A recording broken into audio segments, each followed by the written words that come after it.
નમસ્કાર મિત્રો, આપ સૌને જણાવવાનું છે કે રાજકોટ જિલ્લા માટે હવામાન ખાતાએ આગામી 3 દિવસ માટે અત્યધિક ભારે વરસાદની ચેતવણી આપી છે। એટલા માટે હું આપ સૌને અનુરોધ કરું છું કે બિનજરૂરી કામ માટે આપ બહાર ના નીકળો। અત્યારે જિલ્લાના 10 ડેમો જે છે એ ઓવરફ્લો થઈ રહ્યા છે।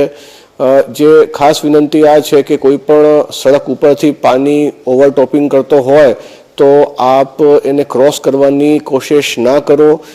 ઘરે જો સગર્ભાઓ હોય તો એમને જો ડિલિવરી ડેટ નજીક હોય તો તાત્કાલિક નજીકના હોસ્પિટલોમાં આપણે સુરક્ષિત રીતે ડિલિવરી માટે ખસેડી દઈએ।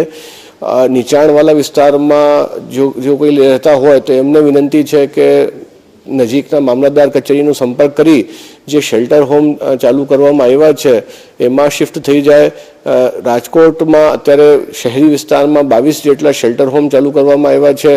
જે લોકમેળામાં જે મજૂરો આવ્યા હતા એમના માટે પણ અલગથી તંત્રે વ્યવસ્થા કરી છે અને એમને પણ અલગથી શેલ્ટર હોમમાં રાખવામાં આવ્યું છે। એમને જમવાની પણ વ્યવસ્થા અલગ અલગ સંસ્થાઓ જેવી કે બોલબાલા ટ્રસ્ટ દ્વારા કરવામાં આવી રહી છે। હું એકવાર ફરી આપ સૌને એ જ વિનંતી કરું છું કે આ વરસાદની ચેતવણીને ધ્યાને રાખી બિનજરૂરી કોઈ પણ કામ માટે ઘરેથી આપ બહાર ના નીકળો। ધન્યવાદ।